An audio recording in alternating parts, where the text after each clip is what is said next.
Let the cooking begin. I choose you. Hello, and welcome to I Choose You, the podcast about cooking and eating Pokemon. My name is Jeremy Zielik, and I'm the host and Alton Brown of the group. Joining me this week, as always, is... your friend on this show pouring a beer currently. Wow.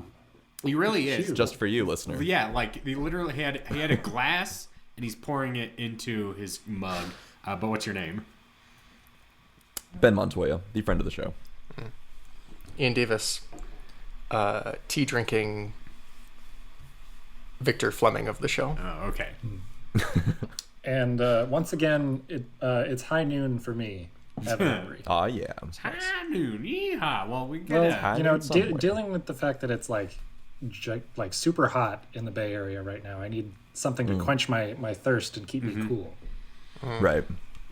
It's quite chilly in New Mexico, and it has been for like the last week.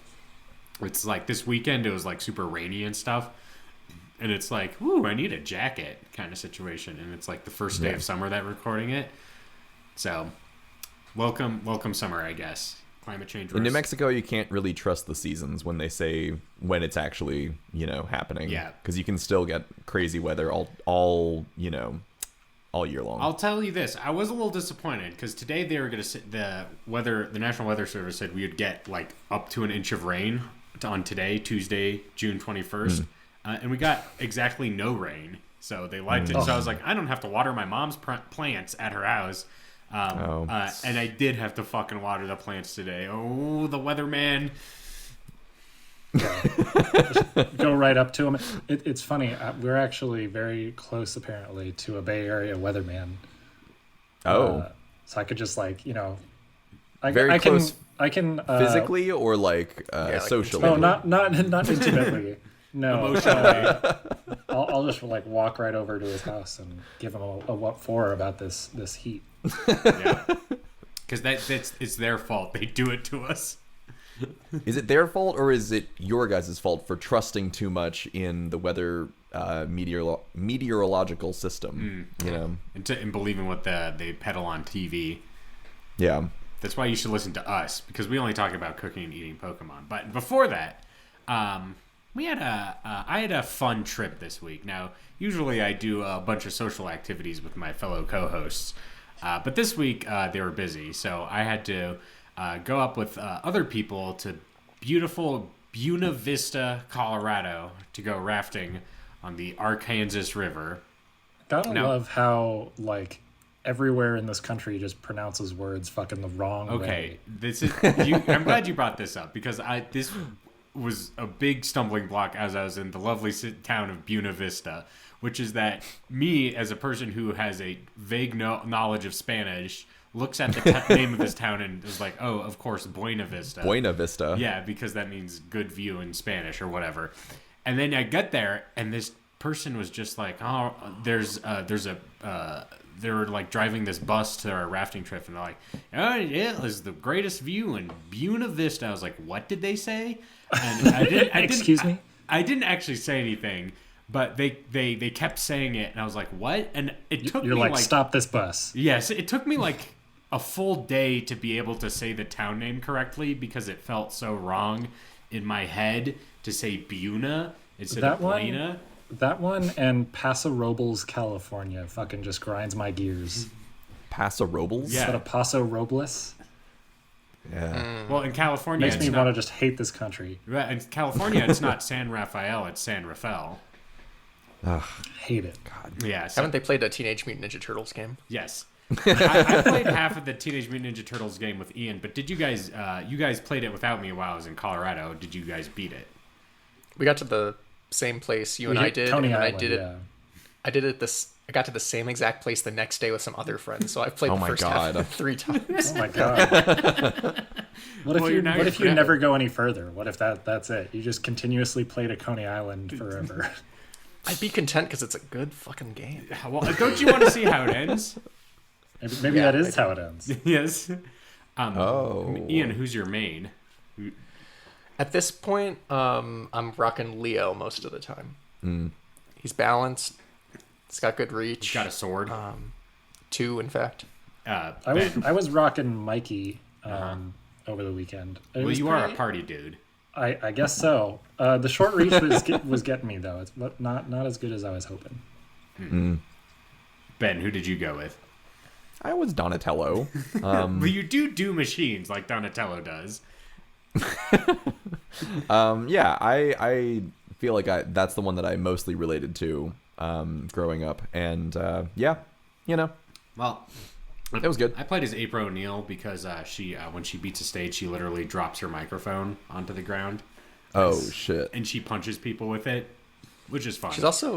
She seems to be the most, unless you're just like spamming the taunt more than everyone else. She was like very vocal, like "Eat my ass, Foot Clan." her famous catchphrase. Yeah.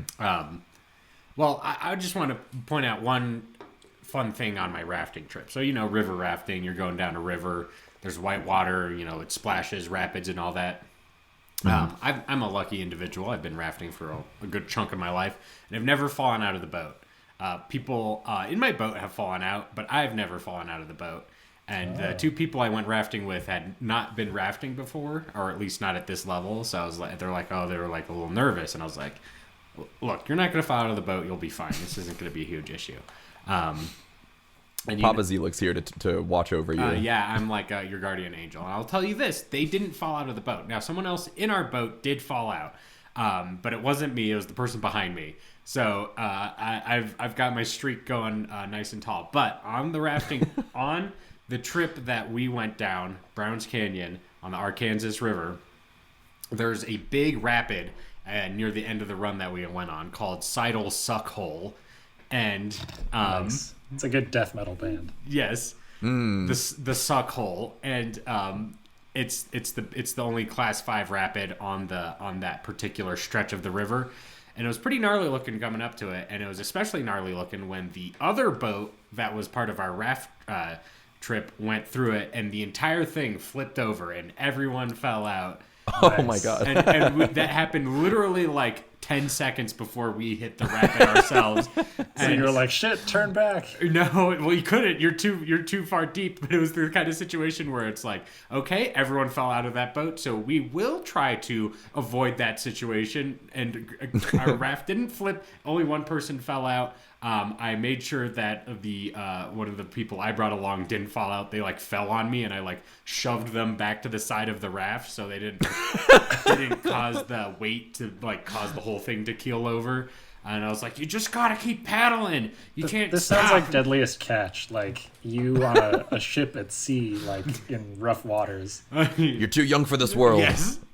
I'm picturing you they fell on you and you're like, you're gonna ruin my streak. And Yes. you shove them off. You shove them off the raft. No, it was like, okay, there shouldn't be more people on one side than the other, because that was the side, because I was on the right side of the boat and it was tilting to the right, and the person on the left front side fell on me, and I was like, we probably shouldn't have more weight this way, so they landed on me, and I pushed them back to their side of the boat and had them and I was like, you can't stop paddling, you gotta get us out of the suck hole. Or we're going down with them, and we got out of the suck hole, so that was a fun experience. Nicely done. Is a suck hole basically like an aquatic Snarlack pit? That's kind of what I'm imagining. It's first of all, Ben, it's Sarlacc pit. Second of all, excuse me. Second of all, I guess so. It's just that it means that there's a part in the rapid where the water recirculates, so it goes it spins around vertically. So if you get stuck in it, you'll get stuck in it. You won't go forward because the water is pushing you back from going downstream. So it's dangerous if you fall into it because it recirculates the water on top of you. Luckily, everyone survived, and the raft guide was like, well, I'm sorry I'm sorry that the people, not my raft guide, but the other raft guide was like, well, I'm sorry you almost all drowned, but it's okay because we're all fine now. I'm sorry you all witnessed a tragic accident here today on the river. Let's never speak of this again. But much credit to the raft guide. She fell out of the boat. It was everyone in the boat fell out because it flipped over. But she 10 seconds after it flipped over, she jumped on top of the raft as it was flipped over, and then stood on top of it and turned it back over from on top Oh shit! in Man, 30 pro. seconds. And it was really impressive because she had to like grab all the people who fell out of the raft and put them back in the boat Yeah. before we And this is like finished everyone's up. like floating away. Yes. Well, so two of the Damn. people went on shore a little bit before, like, we went and parked our boats down a little bit. And so two people were on shore, and what they had to do is they're on the other side of the river where her boat was parked. So they had to swim across the river, and she threw out a rope to catch them as they were going down the river, and then pulled them in to the boat.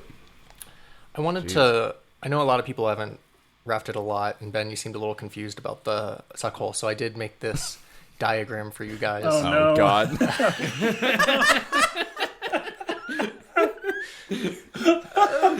To clear it up. Wow. Ian, I think you Someone just take invented away a new Ian's, meme like- format. Yeah. Oh my god. Some people shouldn't be And allowed whenever to. Ian stops talking, we know we're going to get another one of these memes. Right. Exactly. Yeah. Is this allowed? I'm sure they, like, at the raft, there's actually...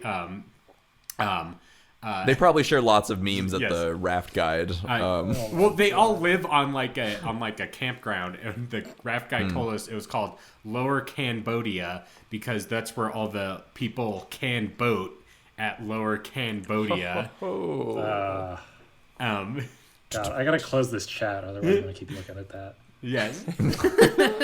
No, If I was a raft guide, I would just print off like 20 of these, and I'd like be like, all right, guys, we're coming up to the last thing. Take a look at this diagram. Yeah, this is my They call it brochure. the Silas sinkhole or suckhole. Yes. But there's lots of great titles of rapids. Like there's Hemorrhoid Rock, and Preparation H.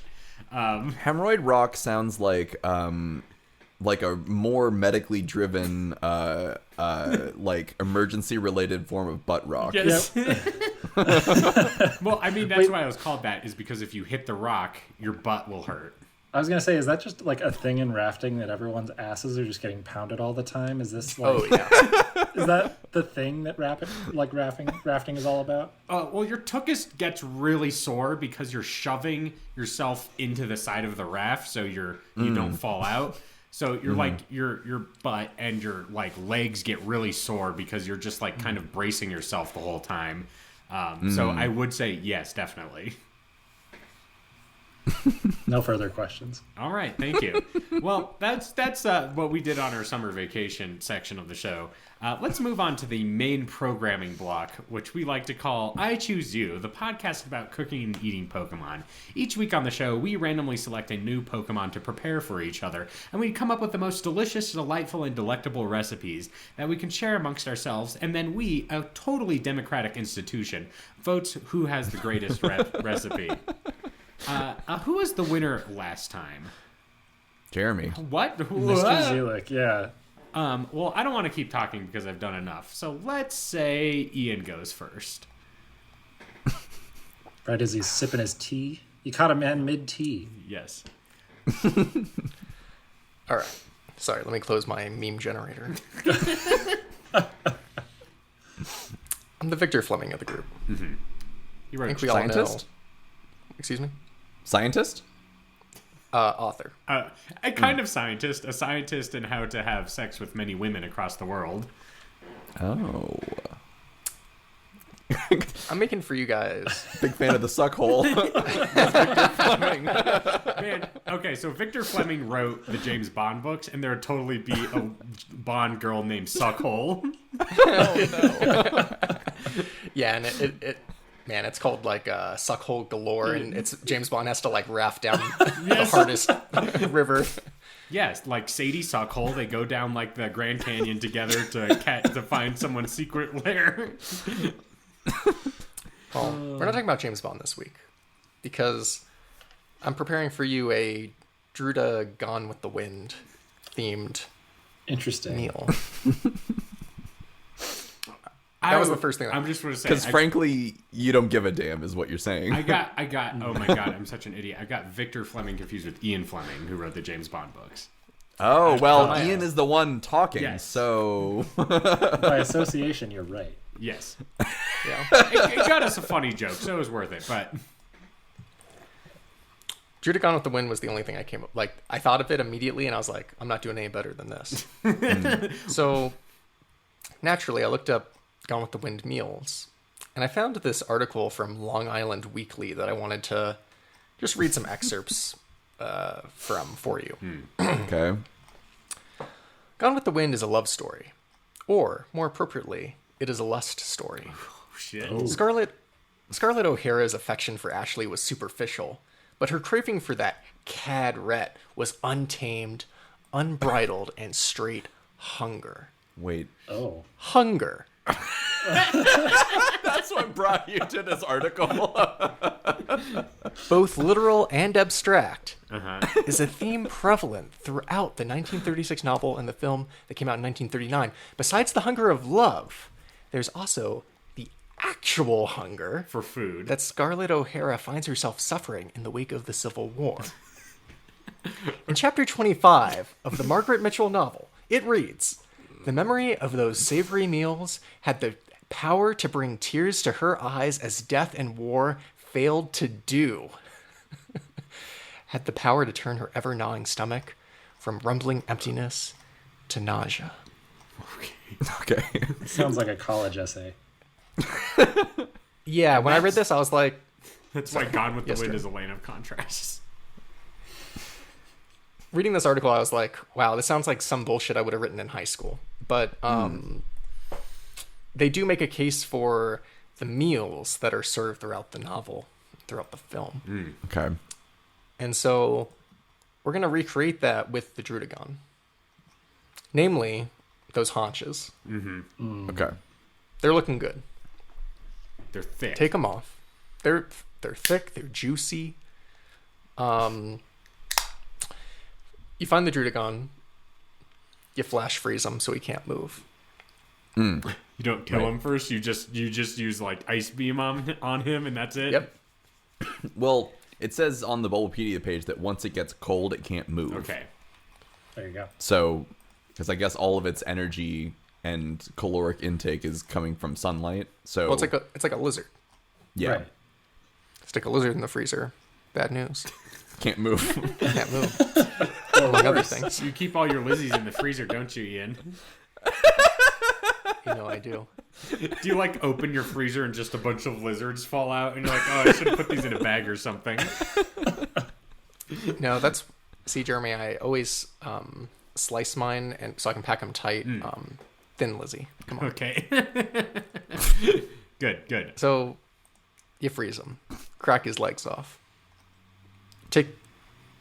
You just fucking flash fry him, dude. Nice. Flash freeze, flash fry. That's what I'm saying. Quick meal. Nice. What Pokemon move would you use for a flash fry? Would it be like Hyper Beam?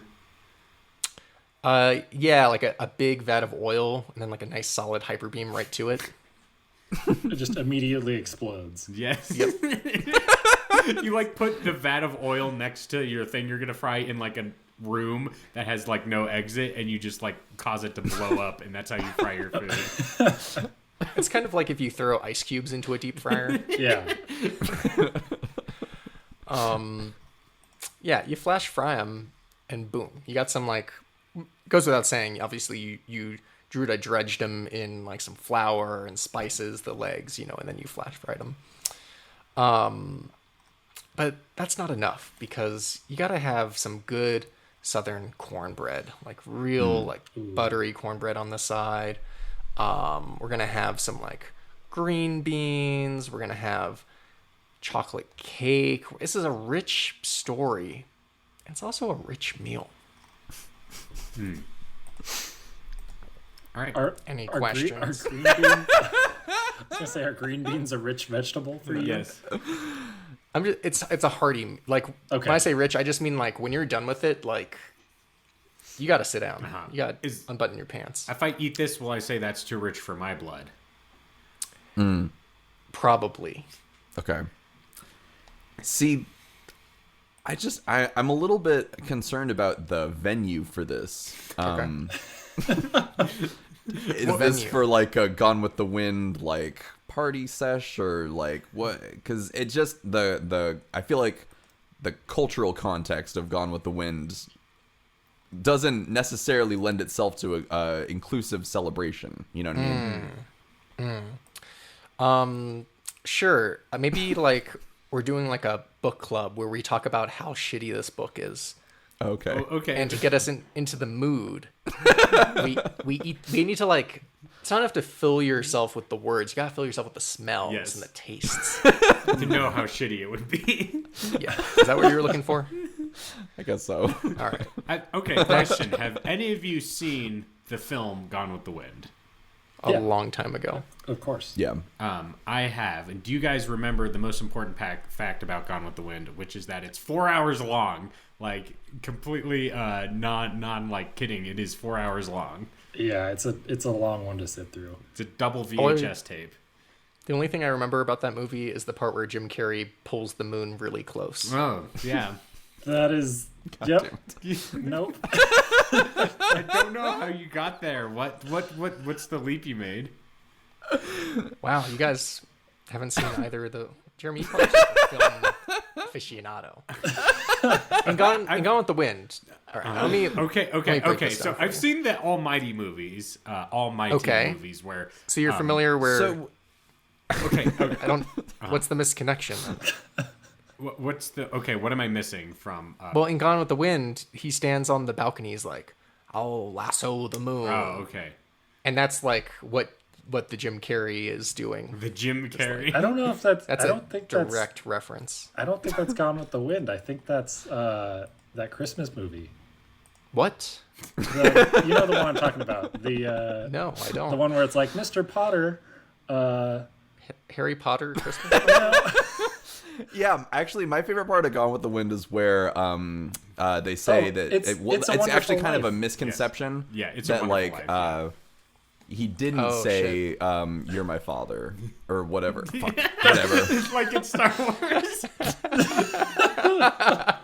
Wow, we're 3 for 3, right? Jesus Christ. Everything Yeah, about Gone with the I Wind think is you're when he talking about says- It's a Wonderful Life. Yes. You know, upon closer inspection of your words, you're absolutely fucking right. I've not seen Gone with the Wind. Ian? What? So do you think know Gone that with the scene in Wind is Gone with the about? Wind when he like tries to jump off of a bridge and Yeah. then that angel saves him. Okay, I guess maybe I should have been more explicit when I raised my earlier concern about a Druddigon with the Wind themed meal. Is that Gone with the Wind is about post Civil War, like people, just living in post war. They're like white Southern former slave owners who are like living in post Civil War Reconstruction and decrying all of the bad things that are happening and wishing that there was some way to get back to those old days, those good old days where the food just tasted different, huh? Yeah, it was just that much sweeter. I'm glad you bring this up because while I was reading that article and they brought up the Civil War, I was absolutely thinking of It's a Wonderful Life and thinking, It's a wonderful. didn't they have cars in It's a that movie? Wonderful Life. The beloved Christmas movie is about the Civil War. I was thinking of like the scene with like where he like takes the bathrobe away from that poor lady. I was like, that doesn't seem very Civil War era. Like, Oh no. I'm sorry, I'm laughing at your misconceptions. Oh my that's god. okay. Most of the show is like me looking like a total idiot, so I'm gonna. So here's the great thing is that at first I didn't even know. I thought you were just playing it so like, dry that no. I thought you were in on it, but whoo boy, okay. Oh. Yeah. Well, and we're all the Druddigon better with for the it. Wind. Yeah. So do you know what the at the end he says, "Frankly, my dear, I don't give a damn," right? And that's how it ends. That's not from It's a Wonderful Life. No. What does he not give a damn about? So the character played by Clark Gable, it has a tempestuous relationship with Scarlett O'Hara, and it's like finally come to a head at the end. He doesn't wanna go on with his relationship with her, so he says, "Frankly, my dear, I don't give a damn." So, and then he leaves. Boy. About the relationship? Yes. Wow, what a POS. Well, I mean, she's kind of a terrible person, so it kind of makes sense in the context of the movie.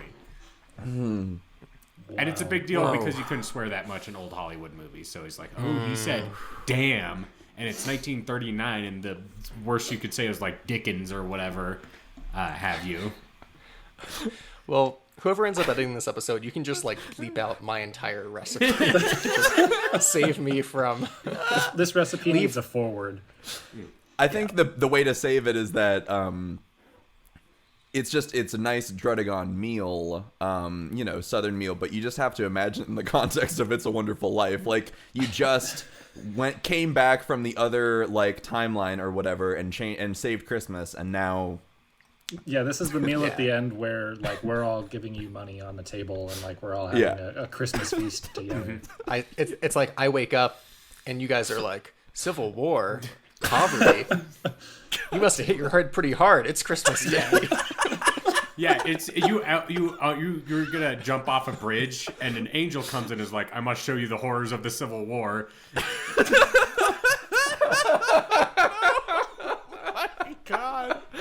oh my god. Whoa. Okay.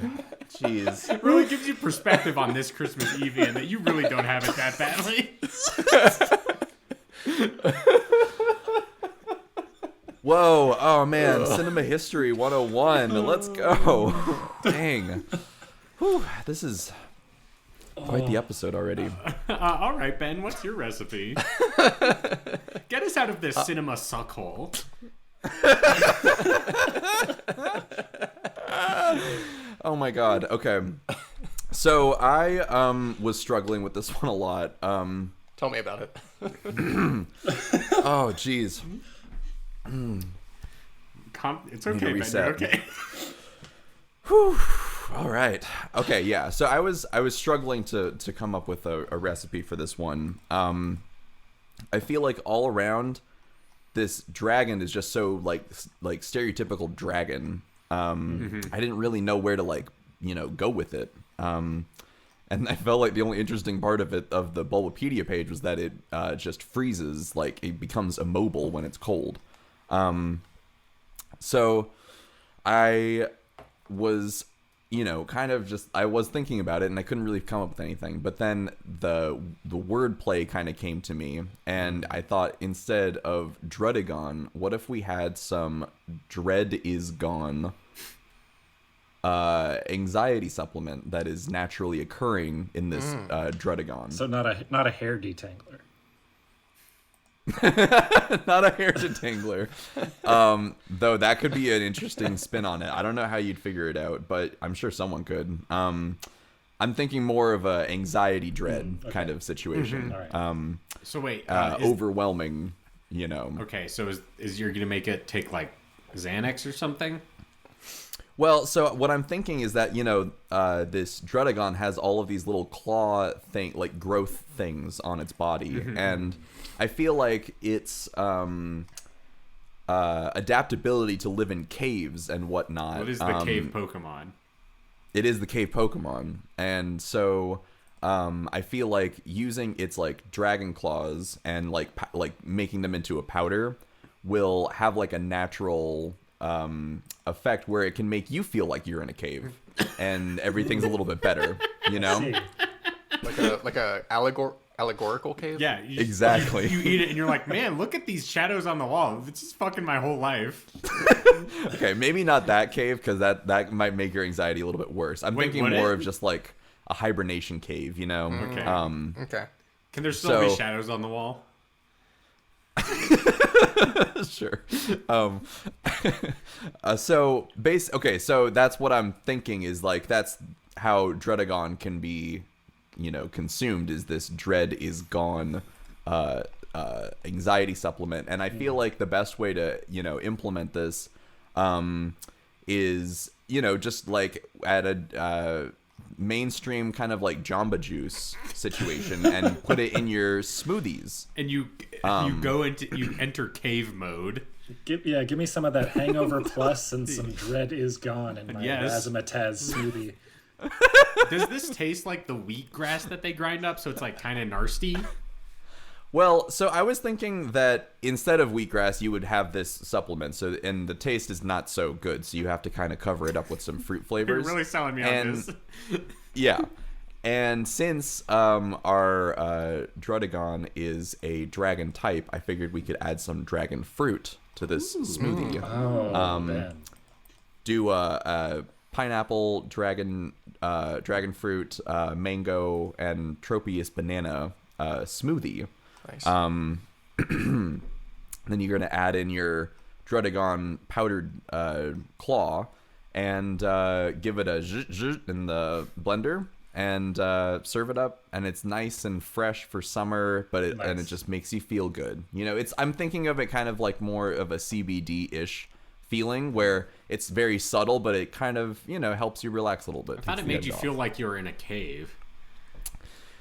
Well, that's in its most like pure form when it's like, powdered and like dilute. I mean, you're not going to put like a lot in your smoothie because you want it to be smoothie. Do you worry that this will become like an addictive substance that teens will steal and they'll like take lots of it and they'll be like, hey man, let's go spelunking. And then they like eat a bunch and pretend they're in a cave. Let's go cave world. Yes. I want to go cave world. Yeah, I think that is like a fear. You could end up in a K cave or a drud cave, I guess maybe you call it. A drud induced haze cave. And there is a danger for that reason. So you do have to be 18 years and older to order this kind of Jamba Juice smoothie. Never heard of anyone going on a bad supplement trip. Yeah. But this is no ordinary supplement. This is some dragon cave magic. Shit, yeah. Yeah, exactly. So are you, if you're like an overworked housewife in the 1950s, do you get like commercials that like, we've got mommy's little helper right here. I feel like you're in the cave. And they like... Druddigon? Yes. More like dread is gone. Do not With dread ease. your house chores. I'm picturing it being more like instead of like Puff the Magic Dragon handing you a joint, it's like Does he do that? Adderall the Xanax pterodactyl that like gives you. He's just like, pop a few of these, you're gonna be sitting real nice. Yes. I mean, again, in the context that I'm using it, it is diluted. It is more subtle. Makes sense. It's like I do not don't condone the recreational use of such Druddigon substances.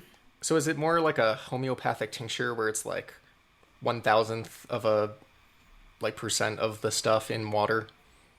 Yeah, Drop because it it's. in. I mean, you're taking the claw and you're like powdering it down, and then you're just taking a little spoonful and blending it in the smoothie. It's pretty diluted. Okay. Oh, Yeah, wow. the effects of it. Yeah. How much extra is it to like get a scoop of it into any of my drinks? I'd say like $4 extra. $4. Yeah, that sounds reasonable. Honestly, I'd pay any amount of money to let this dread just fucking leave my life. God, this life sucks, man. Now I know that I've really done it. I've like pulled a James Cameron where I've convinced Ian that I've sucked him so much into my world. He's gonna be so sad when this episode ends and realize there is no dread is gone. Man. Well, I feel like I have to follow up after Ben's recipe. Because I too thought of a dragon fruit, but this week I'm making a dragon space fruit pizza. Ooh. So okay. Is this how- the new how might we frontiers get of there? pineapple on pizza Discord? Dragon fruit on pizza Discord? you might think so, because if you take a very close look at a shiny Druddigon, what does that remind you of? Scrolling. It reminds me of The answer is a pineapple. It reminds Pineapple. Me of that. Yeah, thank you. of course. And so what I was thinking was twofold. So the spikes covering the Druddigon are actually fruity, delicious, pineapple-y flavored pieces that come off, chop it into a nice fruit. But what we're also going to be doing is nicely, thinly shaving or slicing some bits of Druddigon meat into maybe a what region is this? I was gonna say a lowland bacon, but I think that has Unova. Unovan bacon. So yeah, that's basically what's happening. And you're gonna lay out your pizza dough, get your nice marinara sauce all spread about. You're gonna layer on some Unovan Druddigon bacon, and then you're gonna add some nice little pineapple chunks. Stick that in the oven. Excellent. Well, I know you've got Ian. Ben's vote in the bag. Oh, Ian, go ahead. Is like when you're taking the slices of the Druddigon itself, is it like meat, or are you like proposing maybe it's like a jackfruit? No, it is a weird combination of meat and fruit in one. Okay. So everything that's not, I guess in the shiny version, everything that's green is meat and everything that's yellow is fruit. Right, exactly. So Besides its head. you could even just take the tail, chop that off, get your nice slices of stuff there, and then you pluck I off see, okay. the pineapple-y bits on the rest of the tail. I am sort of waiting for our like evolutionary moment for like, you know, plants and, you know, physical like animal matter to like combine so that we can have animals that grow fruit on top of them. You just want glad you bring that Tropius to up. be real. Yeah. I do. Well, it's like they say you are what you eat, so why aren't we fucking fruits yet? Why didn't we turn into a fucking banana already? Explain that, Charles Darwin. Yes. yeah, come on. It feels like the next Croc. Cronenberg movie. You like eat a fruit and then you turn into it. Well, I mean, it's kind Willy of. Wonka. Yeah. Oh, there you go. It's all, They kinda okay. did that- People are into that though, like in a sexual way. So I don't know. I'm gonna argue that the Gushers commercial already did this. Yes. Oh, that's right. fair. Yeah, Yeah. all the fruit heads. Maybe Gushers commercial was secretly directed by Cronenberg and we just never knew. That's where He's you like, gotta oh man, I got off making like The Fly or whatever, and I need to, you know, stretch my creative muscles a bit. What if I turn these teens' heads into fruit because they're trying to explore the boundaries of pleasure by eating Gushers?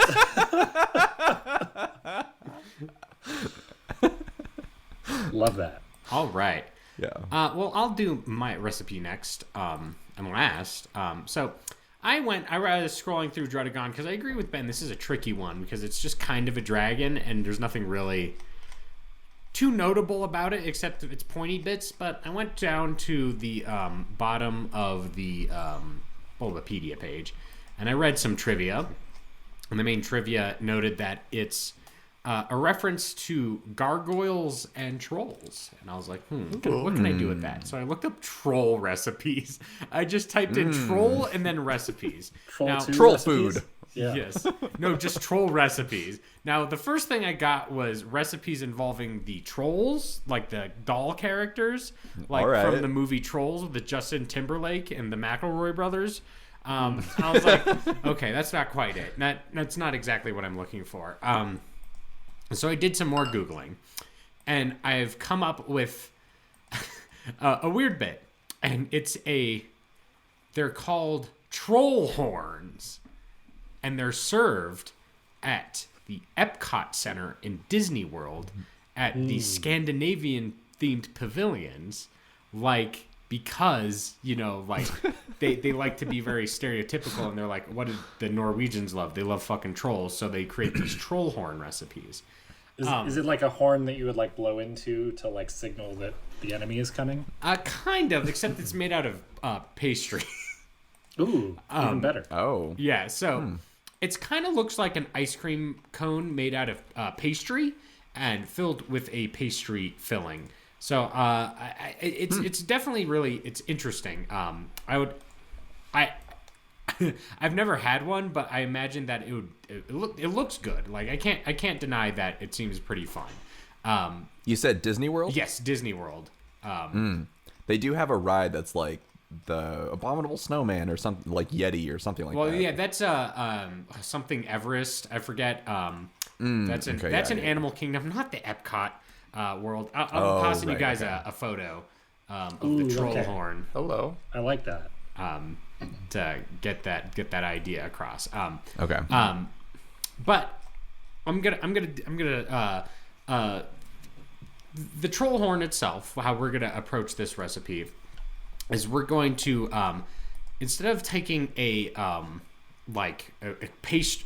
regular pastry thing, we're gonna use one of the conical spheres on the Druddigon, and we're gonna, through a process of freezing and heating, we're gonna make it soft. So you notice how I meant to say cones when I said spheres, because I'm clicking through a bunch of pages for my recipe setup. So you notice like on its arms and stuff, it has those cones sticking out of it. So we're going to use that as the base for our troll horn. And through a series of heating and cooling, we're going to make it nice and soft and flaky like a pastry horn to put in a delicious cream. Now, you might be saying, well, that's just cream on the inside. But that's not what we're going to put inside of it. We're going to put it inside a recipe that was the second thing I found when I Googled troll recipe, which is I went to this website called Great British Chefs, and this recipe is called Norwegian Troll Cream, or in Norwegian, Troll Creme. Oh, man. That we're going to fill our troll horn with. And this is really simple. It's basically, all it is basically egg whites, sugar, and lingonberries, which, everyone fucking loves lingonberries. And you're basically making your meringue. You're adding some lingonberries into it. And then we're going to fill our horn with troll creme. So it's a Druddigon troll creme horn. Ian, yes.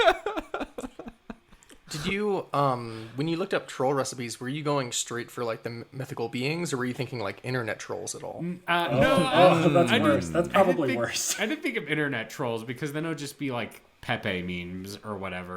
You know what I'm saying? Like gamer fuel. Yes. But I'm not done, because to eat your troll creme horn, I think you might want to be a little tipsy. So this recipe is for a cocktail called Gargoyle and Spire. And the Gargoyle and Spire cocktail is made by 1 ounce of gin, 3/4 ounce of Strega, 1/4 ounce of simple syrup, some orange bitters, and just a bit of champagne. And this will get you nice and buzzy as you eat your troll creme horn. Famously, at the Epcot Center in Disney World is a place that you can go and get really drunk, because there's just a bunch of places that serve alcohol. Because they have like the German pavilion and the French pavilion and like the Mexican pavilion. And it's like, oh, I can get wine, beer, margaritas, whatever, and just go all day around the park drinking. So at this... Yes. It's been a long time since I've been to Disney World, but from what I remember as a kid, Epcot had the least amount of like kid things to do. Well, it's very much adult-centered, I think. Well, then they have Spaceship Earth, where you slowly ride a cart around the history of inventions, which is in the big sphere. Boring. Then they have like they have Sunny Eclipse, which is a animatronic piano player who sings songs about how he's singing to you. Ooh, no one likes you. Wow, Songs about singing. Yes, it's interesting that you hate the Epcot Center so much, Ben.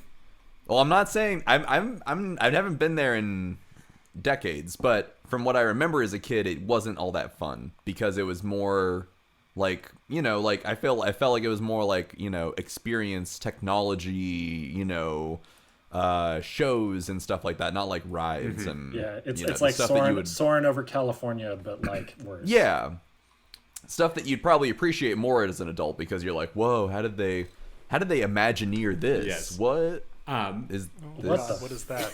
To all the Disney heads out there, I mistakenly said Sunny Eclipse was in Epcot. It's in the Magic Kingdom in Disney World. I apologize for the error. Get your theme park straight, Zelik. Yeah, it's hard. There's a lot of them. But yes, so Troll Creme and Gargoyle and Spire is my recipe for this week. And I'll review everyone's recipe. From Ian, we have Druddigon with the Wind. Sorry, actually, it's Drudda Wonderful Life. Okay. Drut a Wonderful Life. You made it work. Yep. You did it. You pulled it off. From Ben, we have Dread is Gone. From Evan, we have Druddigon kind of pineapple on pizza. And from me, we have Troll Creme and Gargoyle and Spire. So vote for your favorite recipe and let us know who the winner is.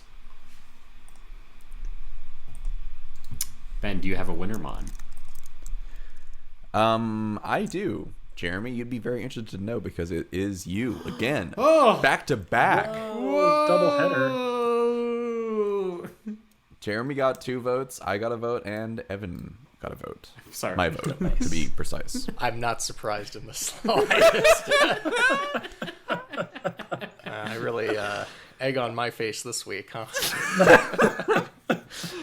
It's okay. What's that expression we found about crows or whatever? Eat crow. Eating crow. You're eating crow. I fucking guzzled it down. So much haunch. So much haunch crow. Yeah. All right. Ben, do we have any sponsors this week? We do. All right. Let's move on to our sponsor segment. It's called Pokey Dalla Holla. And let's hear a word from our sponsors. This episode of I Choose You is brought to you by Taco Beldum. Just like with your Pokemon, you want to trade up in flavor and down in cost, and Taco Beldum is the perfect place to do it. Come in and try your favorites like the Doritos Ludicolos Tacos and the Munchlax Supreme. Or maybe you're feeling spicy. Try something off their new value menu like the 5-layer Burmy Burrito or the loaded Natu Nacho Taco. With their signature hot sauces ranging from mild Charmander to fire hot Charizard, the possibilities are endless.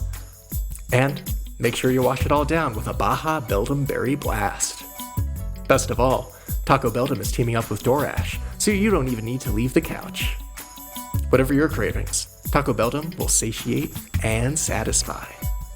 Taco Beldum. Think outside the ball. Give me tacos and nachos and what you hoes. It's all about the Roosevelt's, baby. Hit the TACOBELL. Thank you so much for your money and time. We really appreciate that. Now, let's move on. That's the thing that they don't tell you about when you get sponsors. It's mainly the other person's time and effort and money that goes into it. It's usually not the people whose podcast it is. Yeah, they usually don't read it in an extended 3.5-minute ad break where they Yeah. try to make it funny and relatable or whatever. All right, let's move on to this everyone's favorite segment of the show. It's called Whale Lord's Mail Horde. It's where we read your email sent into ichoosepod@gmail.com. No emails, but we do have recipes sent in on the old Twitter sphere. Ben, can you read this recipe from Pokemaniac Chris? Yes, and this was, as we have discussed, our recording schedule is going to be a little bit off from our usual sort of responding in real time. And this is from Pokemaniac Chris, and they tweet about, as I write, this Litwick episode is next week, but I know you're already recorded it, and I maybe think the one after that too. In fact, I have no idea what you'll read when you'll read this, or which Pokemon you'll be cooking and eating, but that just means I'm unchained, boys, in all caps. I don't have to boil whatever fucking lump of rock or chess robot or solid gold sarcophagus you've conned yourself into cooking this time. I can do whatever I want, in all caps. And I want to cook Masharna. Ooh. Now, I know what you're thinking. Why would you cook Masharna when you can smoke it? And indeed, a very popular pastime in Southeast Unova is inhaling Masharna's powerful psychoactive dream smoke, which turns dreams into reality. Whoa. This sounds bad. Not only does it get you profoundly, irresponsibly high, it actually conjures some of the things you see while you're tripping. But let's say you don't want that. Let's say you want a nice meal. Masharna feeds on dream energy, so it picks up the, quote, flavors of your dreams. You prepare a Masharna rump steak by feeding the Pokemon a strict diet of pleasant dreams containing delicious flavors. This is not an exact science. If you dream of your childhood home every night, you won't make Masharna taste like drywall and paint. More likely, it will taste like a meal you remember from that home. There are several schools of thought on the best way to blend dream flavors. This is like fucking Freud over here. Yeah. It's most common to have your Masharna eat dreams Oh, I see. It's most common to have your Masharna eat dreams from only one person, so the meat will, quote, taste like their personality. Or you can feed it to the dreams of several people who share a significant life experience to pick up that, quote, taste and each person's subtle variations on it. Chefs are deeply divided on whether you should allow Masharna to consume any nightmares your dreamers experience. Most people say nightmares ruin the flavor, make it fetid and sour, but a few connoisseurs insist that nightmare-fed Masharna is a subtle and complex acquired taste. But most controversial of all is feeding Masharna the dreams of exactly two people with contrasting personalities. If their dreams are complementary, in just the right way, your Masharna will taste like everything both people like, in perfect balance. If not, it's a muddy mess. And of course, there are more choices in how to serve the dish: superior salad or pansage, smoky chandelure sauce or lively psilocysis juices, red Rosalia wine or blue. But we can all agree the proper LaCroix pairing here, like the passions buried in our dreams, is passion fruit. Nice. Excellent. Delicious. Thank you so much for writing in, Pokemaniac Chris. I have another recipe for Litwick from Duchess Taco at Duchess Taco COT on Twitter. And she wrote to us and said, "You got us to Litwick, I choose pod. Litwick is my favorite Gen 5 Pokemon. I wouldn't be surprised if presuppositions make people shy away from the fact that it's literally a candle possessed by a ghost.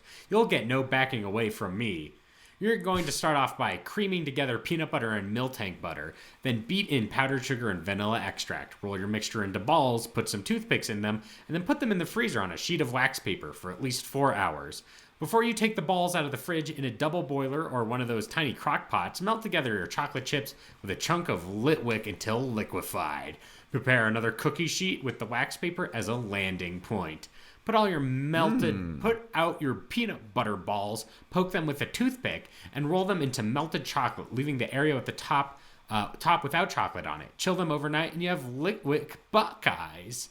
The chocolate will be a little waxy, but it's a good holiday treat." So this is Buckeyes? Yeah, like the OSU, mascot. Right, but that's like A nut. yeah. So this is like it seems like a Midwestern thing. Yes, it is indeed a Midwestern thing. So thank you so much for writing in, Duchess Taco. We appreciate all of the recipes. Send them in to ichoosepod@gmail.com and ichoosepod on Twitter or on our Discord.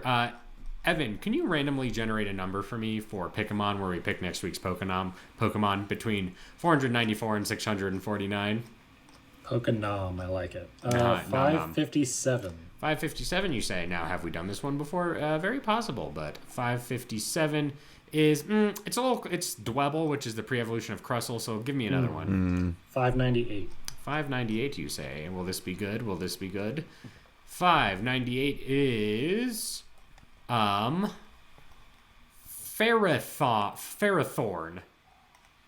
Okay, I can work with this. Oh, that's the one that's like, it's like grass and steel. Yes. And it's like a spiky. Yes. Oh, yeah. Thingy. Okay.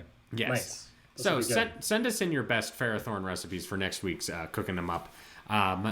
In the meantime, tell us, plug your shit. Ian Davis, plug your shit. Gladly. Zoltan and the Fortune Tellers, the band I've been a part of for 5 years now. The video's back. Has been for a long time when this episode airs. You should Dick run down the street and Rasputina. like throw flyers around.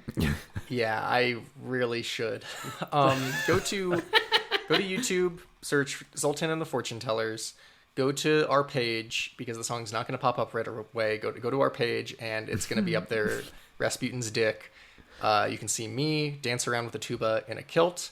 Maybe we can drop a link to it on our official page so you can get there a little easier. Yeah. Maybe we will. All right, Evan. Sorry, Ben. I've got nothing else to plug other than my Twitter. You can follow me at _Van Aubrey. Full of a lot of Dolly memes lately. Your whole life is Dolly. I know. Ben. You can follow me on Twitter as well at Ben C. Montoya. I also have been posting Dolly things, and I feel like I've lost some followers because of it. And it's kind of funny because my Twitter is like semi-professional. So, Nice. yeah, This is what people came for, really. exactly. The Dolly memes. Yeah. Excellent. You can follow me at Velocity Prime 1. It's where I post pictures of trips I've been on, like to Colorado recently, to Buena Vista.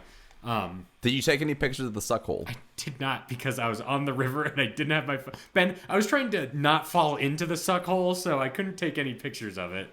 Jeremy. Yes. Photos You don't need it. I just post my picture. Yes. Basically the same thing. You can also check out writing I've done at the-avocado.org. That's the-avocado.org. All right, I think that covers it for us. This has been I Choose You, the podcast about cooking and eating Pokemon. Make sure you check us out on your favorite podcasting apps, including Apple Podcasts, Google Play, Stitcher, and Spotify. If you like our show, make sure to give us a 5-star review on Apple Podcasts and Spotify to help us go up the ranks. If you want more I Choose You goodness, check out our social media pages, I Choose Pod on Facebook, YouTube, Instagram, Twitter, and TikTok for, fun memes, recipes, all that business. If you want to join us and hang out with the community, head over to the I Choose You Discord. Links are in the episode description, and not this weekend, never mind, I was going to say the event, but that's already happened in the past. Don't worry about it, but I Choose You Discord, it's fun, you should check it out. We have semi-regularly monthly happening events sometimes. Yes. And it's Nice. more happening if you join it. That's what I say. Right, yeah. Lastly, but not leastly, make sure to check out ichooseyou.menu. ichooseyou.menu has a full episode archive and a merch store, all designed by one Evan Aubrey. That's ichooseyou.menu. And that's been the show, and I've been your host and Alton Brown of the group, Jeremy Zielik. I've been your friend on this show, Ben Montoya. I've been Ian Davis, always the Frank Capra of the show. Always. And I've been Evan Aubrey. All right. And to all the choosies out there in Radioland, in a while, Totodile.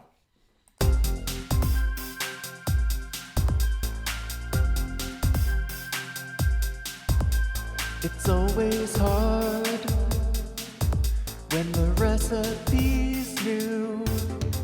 Make a presupposition or just make a stew. But there's no month that we can't cook. So turn up the volume, put down that book. It's season 5. Let the pan sage roast. Keep the Nilux alive. Make some tepid toast. So crack a cold one, now's the time. Cooking Pokemon and making rhymes. We're not always right or wrong, but you'll probably have some fun. It's win or lose based on the jokes you choose. The winners within. It's a podcast called I Choose You.